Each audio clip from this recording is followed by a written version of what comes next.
민수기 25장 1절부터 오늘 말씀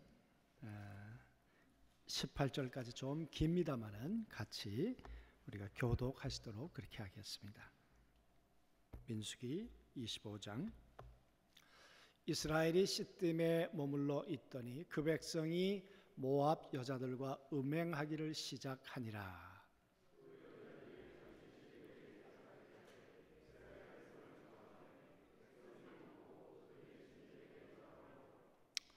이스라엘이 바알보올에서 보알볼에게 가담한지라 여호와께서 이스라엘에게 진노하시니라.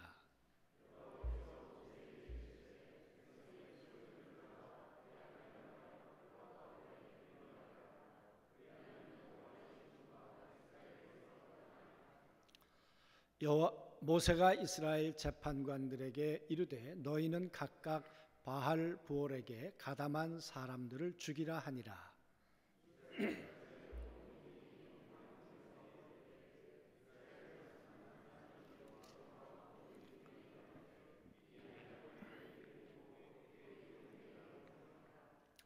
제사장 아론의 손자 엘르아셀의 아들 비느하스가 보고 회중 가운데서 일어나 손에 창을 들고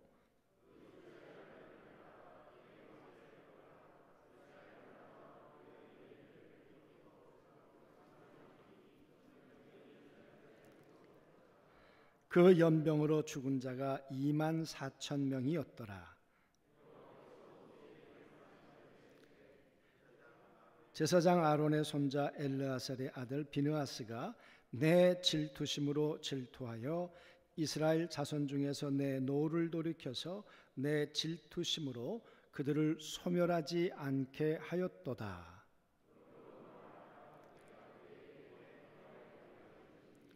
그와 그의 후손에게 영원한 제사장 직분의 언약이라. 그가 그의 하나님을 위하여 질투하여 이스라엘 자손을 속죄하였음이니라.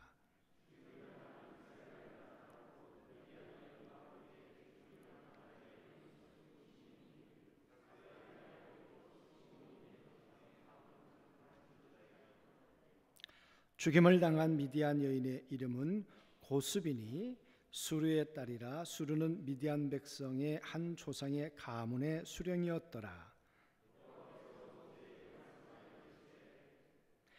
미디안인들을 대적하여 그들을 치라.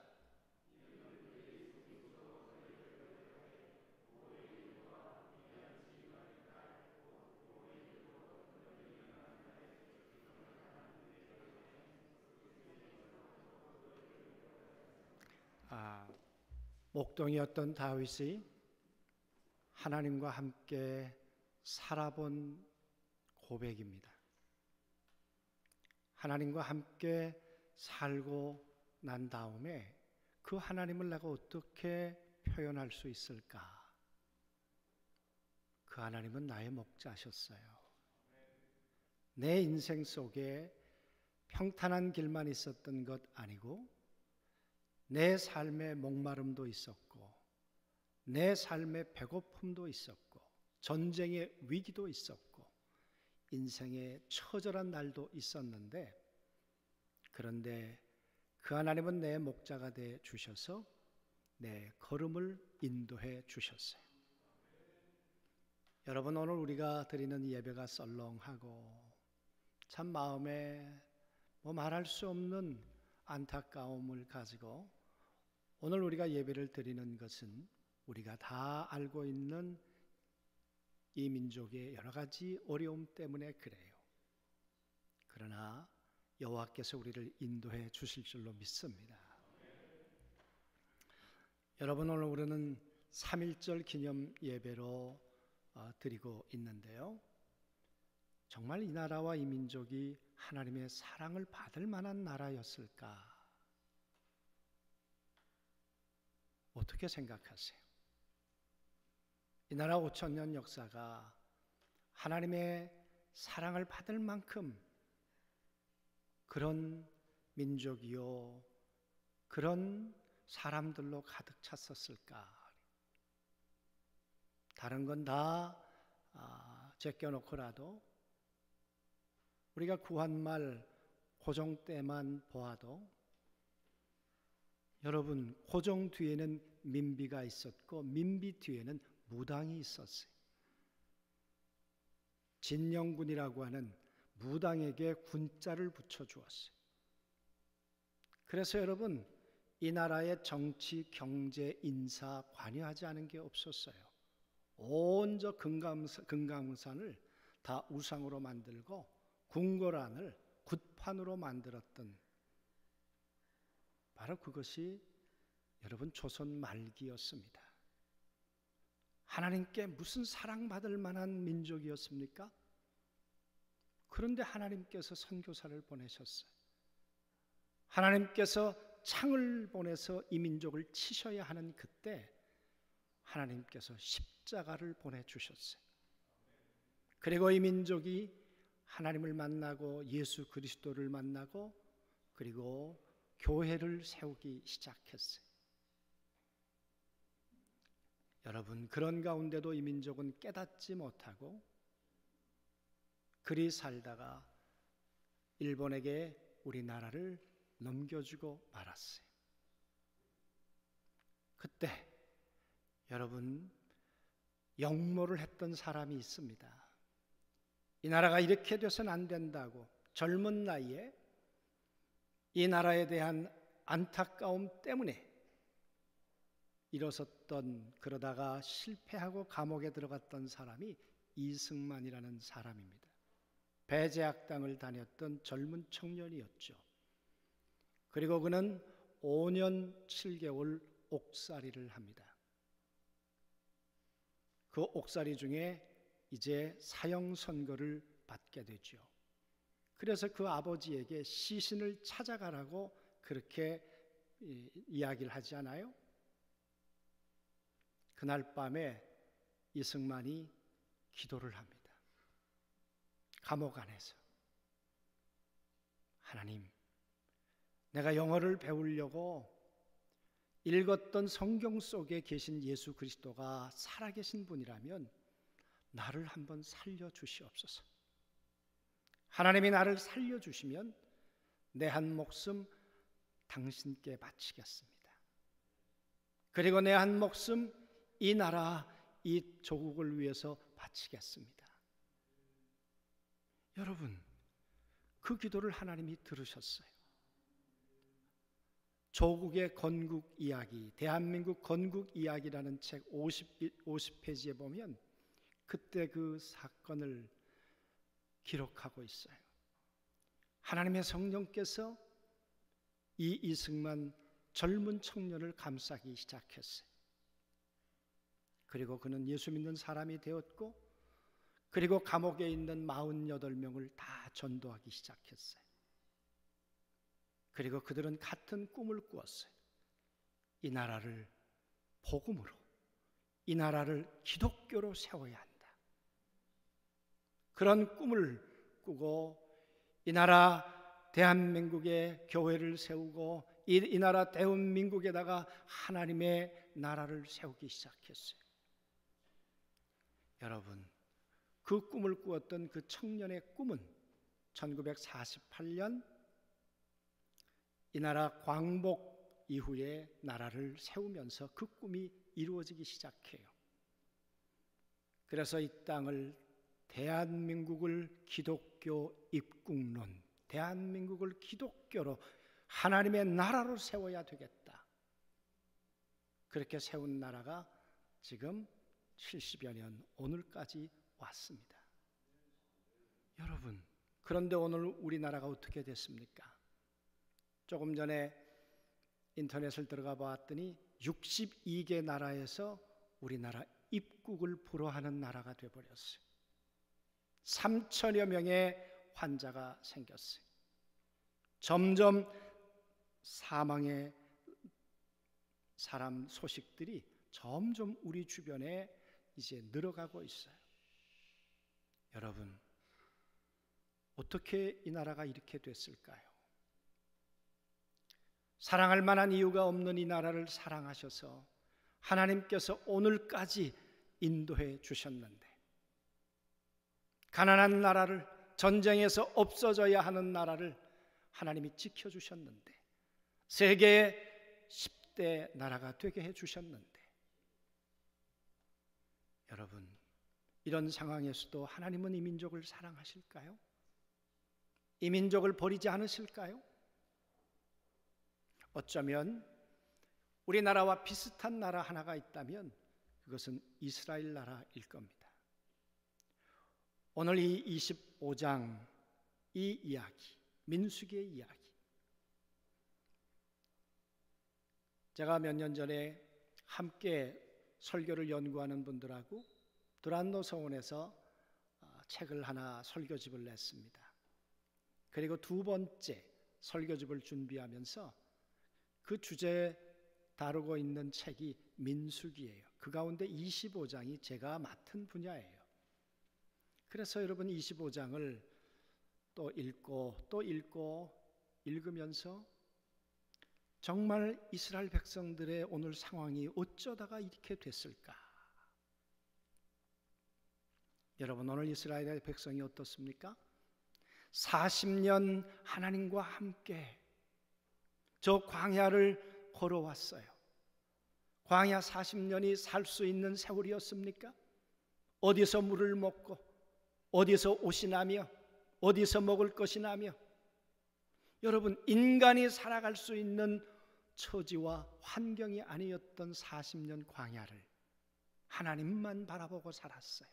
하나님도 이스라엘 백성만 바라보고 사셨어요. 혹이라도 다칠까, 혹이라도 그들이 힘겨워할까, 낮에는 구름 기둥으로 밤에는 불 기둥으로 그들을 보호하시면서 40년 그야말로 애정의 세월을 그렇게 지내면서 지금 시딤이라고 하는 곳까지 왔어요. 40년 얼마나 정이 들었을까? 40년 동안 하나님이 주신 그 사랑의 깊이와 넓이는 얼마나 큰 것이었을까? 불기둥을 보며 그들은 하나님의 사랑을 느꼈을 거고, 구름 기둥을 보며 하나님의 은혜를 그들은 감각했을 텐데, 그렇게 하나님과 함께 살았던 사랑의 상대였던 이스라엘 백성들, 그들이 지금 이제 여리고를 눈앞에 두고 있어요. 요단강을 건너면 이제 눈에 보이는 저 여리고를 향해, 가나안 땅을 향해 갈 바로 직전이에요. 그런데 여러분, 오늘 어떤 일이 벌어졌습니까? 24,000명이 죽어요.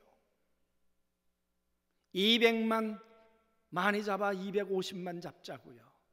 그런 가운데 24,000명이 죽었으면 100분의 1이 죽은 거예요. 여러분, 어떻게 이 비참한 일이 이스라엘 백성들이 가나안 문턱에서 일어나냐 그 말이에요. 그들만 죽습니까? 그들의 두령들, 그들의 지도자들, 그들의 지도자들이 지금 하늘을 향해, 태양을 향해 메어 달려요. 하나님이 그리하라 그러셨어요. 하나님께서 태양을 향해 메어 달아라. 내가 그들을 내 두 눈으로 똑똑히 보겠다. 여러분, 어떻게 이스라엘 백성들을 이끌었던 그 지도자들이 오늘 그렇게 죄인이 되어서 매달릴 수 있을까 그 말이에요. 왜 그렇게 되었을까요, 여러분?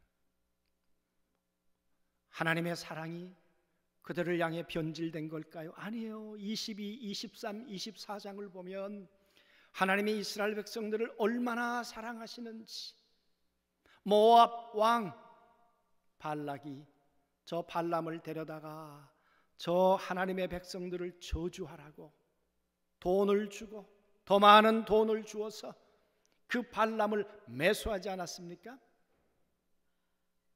하나님이 막으셨어요. 하나님께서 발람의 입을 막으셨어요. 여러분, 뭐라고 말합니까? 그들은 복받을 자들이야. 그들을 저주하면 안 돼. 하나님께서 그들을 향해서, 나는 애굽에서 나올 때 그들을 내 사랑의 상대로 불렀어. 나는 그들의 죄악을 기억하지 않을 거야. 야곱같이 허물 많고 연약한 줄 알지만 나는 그들의 허물을 나는 돌아보지 않을 거야. 나는 지켜줄 거야. 여러분, 하나님은 이 이스라엘 백성들에 대한 사랑에 눈이 멀었어요. 그렇게 지키시고 그렇게 사랑한 상대가 이스라엘이에요. 그랬던 이스라엘이 오늘 시딤이란 곳에서 음행하기 시작해요. 바알이라고 하는 신당에 여사제들이 초대를 하는데 그 초대에 여러분 응하게 돼요. 여사제들의 초대를 받고 가면 어떤 일이 벌어졌을까요? 종교라는 이름으로 그들은 그들의 성전 안에서 행음을 하기 시작해요. 혼음을 하기 시작해요. 여러분, 40년 동안 하나님과 함께 살아온 백성들이에요. 믿음의 세월이 40년이었어요. 그랬던 이스라엘 백성들이 어떻게 하나님의 눈앞에서 그럴 수 있냐, 그 말이에요. 그래서 하나님께서 진노하시니라. 그러시면서 하나님이 모세를 불러서 말씀하시는 거죠. 두령들을 다 목을 달아라. 그뿐일까요? 거기에 가담했던 자들을 다 처단해라. 여러분, 누가 칼을 들 수 있겠어요? 누가 창을 들 수 있겠어요? 24,000명이 대세를 이루어서 뭐가 잘못됐는데, 다들 그렇게 사는데, 여러분, 그러면서 우리가 그동안 경험하지 못했던 새로운 세계잖아. 시딤이라고 하는 이 화려한 세계. 우리가 이런 세계를 우리가 좀 즐긴들 뭐가 그렇게 잘못되겠냐? 그렇게 말하는 사람들 앞에 누가 창을 들 수 있겠어요? 여러분, 오늘 이런 상황 속에 비느하스라고 하는 한 사람이 오늘 창을 들었다고 말해요. 그 동네 가운데, 그 이스라엘 백성들 가운데 오늘 보면 시므리니라고 하는 사람이 미디안 여자를 데리고 와서 막사 안에서 그들이 이 성행위를 하고 있었어요. 여러분, 한번 생각해 보시죠. 이스라엘 백성들이 모여있는 그곳에 막사를 지어놓고 이 남녀가 이상한 일을 하고 있었단 말이에요. 그때 창을 든 사람이 비느하스예요.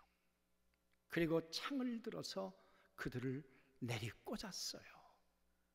여러분, 얼마나 피가 튀었을까요? 막사 안이 얼마나 아우성을 쳤을까요? 비명소리로 가득 찼을까요? 어떻게 사람을 그렇게 죽일 수 있을까요? 적법한 절차를 밟아야 되는 거 아닌가요? 그런데 여러분, 그렇게 사람을 죽였는데 오늘 그 결과가 이렇게 말하고 있어요. 이스라엘 자손에게서 연병이 그쳤더라. 하나님은 그게 원인이라고 생각하셨어요. 비느하스도 그게 원인이라고 생각했어요. 칼을 든 비느하스가, 창을 든 비느하스가 그 막사 안에서 창을 꽂았을 때 연병이 그쳐버렸어요. 물론 연병으로 말미암아 24,000명이 죽기는 했지만, 여러분, 이 사건 이후에 이런 해설을 달고 있어요. 보시죠. 여호와께서 모세에게 말씀하여 이르시되 제사장 아론의 손자 엘르아살의 아들 비느하스가 내 질투심으로 질투하여 이스라엘 자손 중에서 내 노를 돌이켜서 내 질투심으로 그들을 소멸하지 않게 하였도다. 비느하스라고 하는 사람이 창을 들어서 이스라엘 백성들 막사 안에 있는 그들을 향해 창을 내리꽂았는데 오늘 하나님이 그렇게 말씀하세요. 내 질투의 마음을 그가 느끼고 있었다. 공동번역에 보면 좀 더 정확하게 표현하고 있어요. 아론의 손자요 엘르아잘의 아들인 비느하스 사제를 보아서 나는 이스라엘 백성에게서 진노를 거두었다. 너희 가운데서 나의 질투를 같이 느낀 사람은 그밖에 없었다. 하나님이 이스라엘 백성들을 향해서 질투하고 계셨다. 여러분, 이게 동의가 되세요? 사랑 없으면 질투 안 하잖아요. 40년을 살아왔는데 내 품을 떠난 이스라엘 백성들, 나는 그만 바라보고 살았는데, 그도 나만 보고 살았는데 이제 그의 눈이 나를 향해 있지 않아요. 그들은 내 품에 있지 않아요. 내 품을 떠나 바알의 품으로 갔어요. 여인의 품으로 갔어요. 그들을 향해서 오늘 하나님은 질투를 느끼고 계신다는 거예요. 그 말은 아직도 사랑하고 계신다는 거예요. 아직도 난 너를 포기 못하겠어. 여러분, 어떻게 하나님은 이스라엘 백성들, 그렇게 못된 이스라엘 백성들, 그렇게 망나니 같은 이스라엘 백성들을 포기하지 못하고 그렇게 사랑하실까요? 질투하실 만큼. 여러분, 하나님이 그런 분이세요. 우리가 사랑할 만해서 우리를 사랑하셨냐고요. 무당의 우상 숭배에 찌들 대로 찌든 이 민족을 사랑할 만한 이유가 있었냐고요. 아니에요. 하나님이 일방적인 사랑이셨어요. 우리가 지금도 하나님 앞에 잘 살고 있을까요? 오늘 이스라엘 백성들의 문제가 인재였던 것처럼 오늘 우리의 잘못도 인재죠. 우리의 잘못이죠. 하나님이 우리에게 주신 게 아니죠. 그럼에도 불구하고 하나님은 이스라엘 백성들을 포기하지 못하는 것처럼 저는 이 나라와 이 민족을 향한 하나님의 사랑도 아직도 계속되고 있다고 믿습니다. 하나님 사랑 때문에 가슴앓이를 하고 계시는 거죠. 그런데 문제는 하나님의 질투심을 느끼는 사람이 있는가, 그 말이. 오늘 우리 가운데 비느하스가 느꼈던 그 느낌을, 그 많은 사람 가운데 나와 같은 질투를 느낀 사람은 그 밖에는 없었느니라 말씀하고 있는 것처럼 오늘 우리가 하나님의 질투를 느끼고 있는가, 하나님의 분노를 느끼고 있는가, 하나님의 슬픔을 느끼고 있는가, 하나님의 애정을 오늘 우리가 가슴으로 느끼고 있는가. 비느하스는 인간의 분노 때문에 창을 든 것이 아니에요.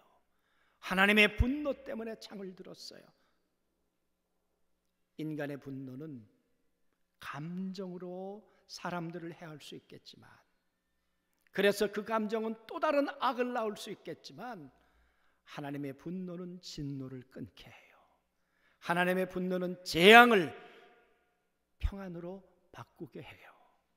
오늘 비느하스는 하나님의 질투, 그 마음이 들어와 견딜 수 없었어요. 그래서 그는 창을 들었어요. 그리고 그 창을 들고 꽂았어요. 여러분, 오늘 우리는 하나님을 사랑할까요? 하나님이 우리를 사랑하는 만큼 질투라는 말은 거의 우상숭배와 같이 연결되어서 나와요. 사랑은 마주보는 것인데 하나님과 내가 얼굴과 얼굴을 맞대고 하나님과 우리가 눈과 눈을 마주치며 하나님의 눈빛 속에서 하나님의 사랑을 느끼고 나를 얼마나 위하시는지 하나님의 은혜를 느끼며 그러면서 감각하며 살아가는 것인데, 여러분, 우리가 그 하나님과 마주하고 있냐고요. 오늘 이스라엘 백성들처럼 이제 하나님이 주시는 그 약속의 땅이 눈앞에 있는데도 불구하고, 하나님이 그동안 살아주셨던 그 무수히 많은 은혜가 있었음에도 불구하고 그 하나님의 은혜를 망각하고 하나님의 품을 떠나고 있는 것은 아닌가, 그 말이. 하나님의 얼굴을 바알을 향하고 있는 것은 아닌가, 그 말이. 사랑은 감각하는 거죠.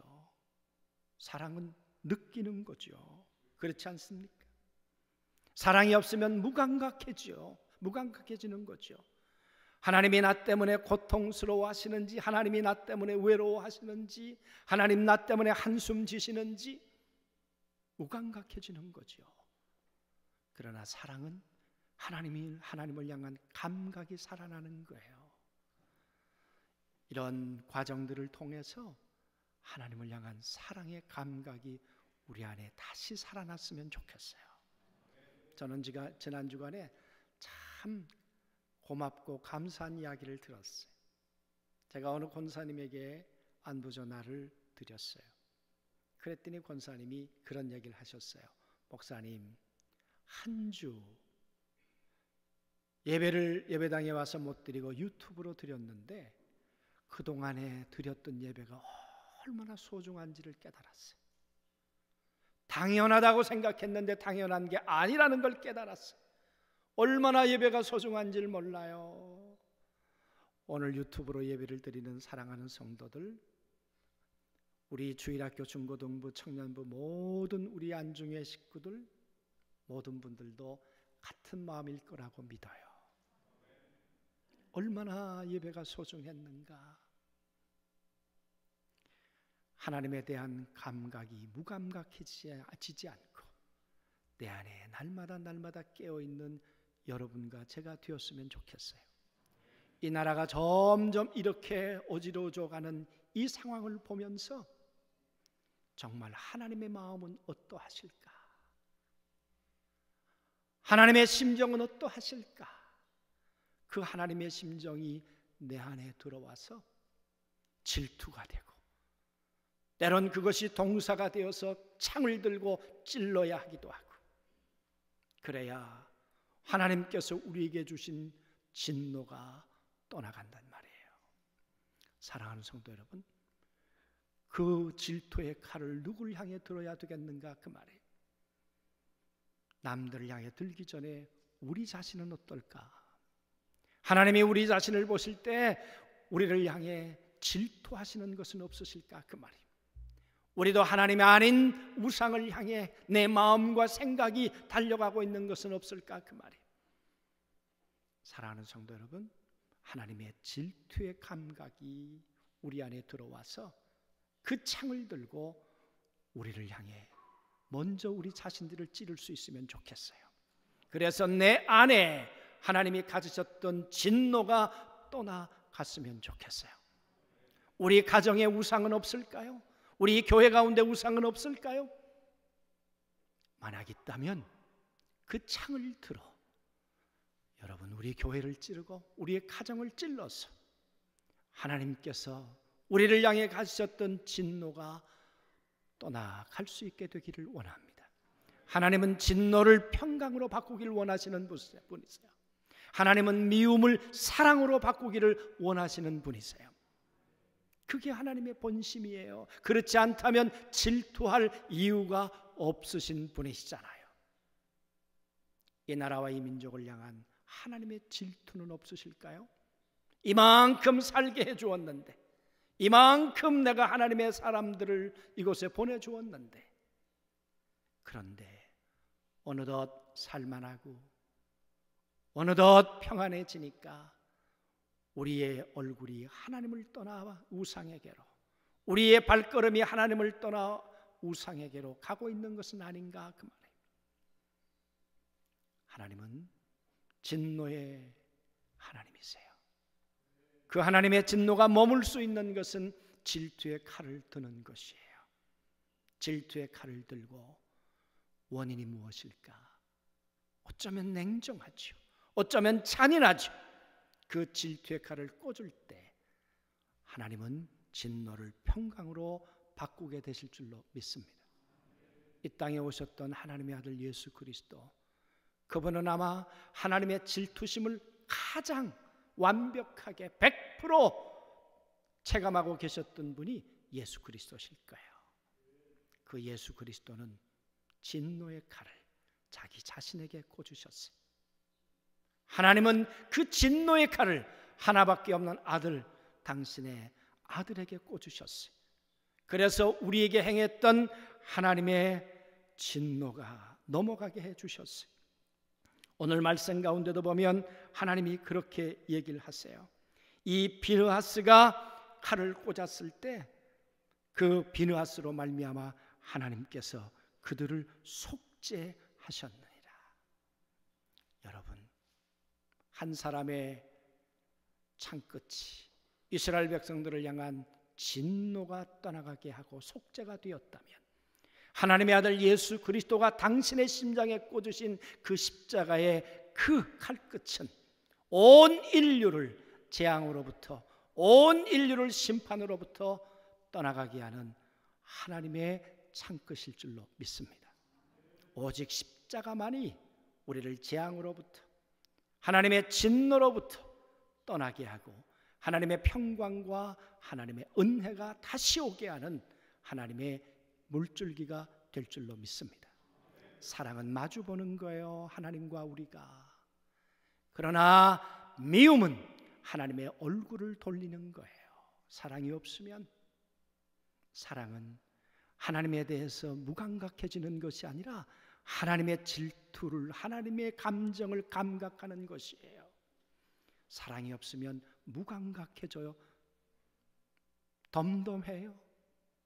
사랑하는 성도 여러분, 오늘 우리 안에 이런 많은 상황들을 통해서 하나님을 향한 우리의 질투의 감정이 되살아나기를 원합니다. 그리고 감정으로 끝나는 것이 아니라 감정은 오늘 비느하스처럼 우리가 들어야 할 창을 드는 것이고, 그 창을 꽂아야 하는 곳에 꽂아서 진노를 머물게 해야 합니다. 진노가 떠나가도록 해야 합니다. 오늘 개인이든 가정이든 교회이든 국가이든 오늘 진노의 하나님의 마음을 우리가 알아서 질투의 분노의 칼을 들고 여러분 칼을 꽂아서 하나님의 진노가 하나님의 평강으로 바뀌는 하나님의 은혜가 우리 모두에게 임하게 되길 주의 이름으로 소원합니다. 아멘.